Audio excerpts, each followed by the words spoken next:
High, আমি স্বপ্না। আমি আবারও চলে এলাম নতুন একটা রান্নার ভিডিও নিয়ে তোমাদের সকলের সাথে। আশা করছি তোমরা সবাই ভালো আছো, আমিও অনেক ভালো আছি।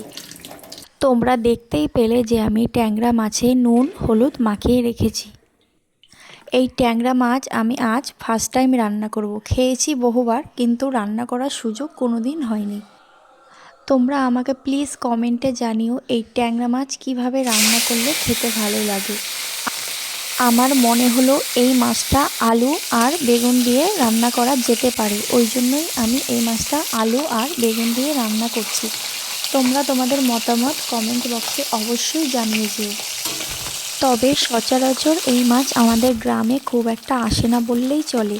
তো এই কটা মাছ কাটতে প্রায় আমার আধা ঘন্টার বেশি লেগে গিয়েছে। তো মাছটা আমি একবারে ভাজতে পারিনি, দুইবারে আমি মাছটা ভেজে নিয়েছি ভালো করে। মাছটা আমার ভাজা হয়ে গিয়েছে। তো কড়াইতে কিছুটা তেল ছিল, ওর মধ্যে আরও অল্প কিছু তেল দিয়ে আমি ফোড়নে কালো জিরে দিয়েছি, তারপরে পেঁয়াজ কুচি দিয়ে দিয়েছি। পেঁয়াজটাকে আমি 2 থেকে 3 মিনিট ভাজা ভাজা করে নেওয়ার পরে ওর মধ্যে দিয়ে দেবো আমি টমেটো কুচি।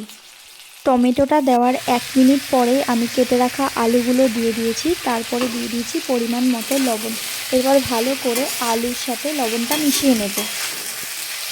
আলুগুলো যাতে একটু তাড়াতাড়ি সেদ্ধ হয়ে যায়, ওই জন্য আমি একটা ঢাকনা চাপা দিয়ে রেখে দেবো 5 থেকে 7 মিনিটের জন্য, গ্যাসটা একদম লো ফ্লেমে রেখে। 5-7 মিনিট পর চাপাটা খুলে দেখছি আলুটা অনেকটাই নরম হয়ে গেছে। তো এবার আমি কেটে রাখা বেগুনগুলো এর মধ্যে দিয়ে দেব।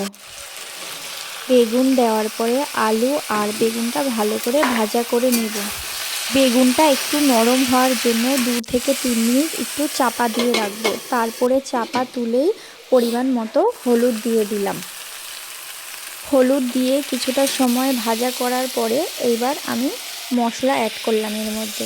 শুকনো লঙ্কা বাটা, রসুন বাটা, আদা জিরে বাটা। তারপরে পরিমাণ মতো জল দিয়ে এবার আমি ব্যাস ফুটতে দেব। এই রান্নার ফাঁকেই তোজো ঘুম থেকে উঠে গেছিলো। তো তোজোকে আমি আবার ঘুম পাড়িয়েছি। তো ঘুম পাড়িয়ে আসার 2 মিনিটের মধ্যেই ও ঘুম থেকে উঠে গেছে।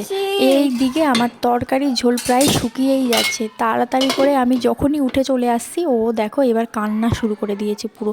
আমি এবার কোন দিকে যাই তাড়াতাড়ি করতে গিয়ে এই দিকে 2বার করে গরম মশলা দিয়ে দিয়েছি তরকারির মধ্যে, কারণ প্রথমবার ভিডিও ক্লিপটা আমি করতে পারিনি। এইদিকে তোজো আবার কান্নাকাটি করছে। তো শেষে আমি একটুখানি জাস্ট গরম মশলা দিলাম, আর নুন কম হয়েছিল অল্প লবণ দিয়ে দিয়েছি। বাস রান্না রেডি আমার আলু বেগুন দিয়ে।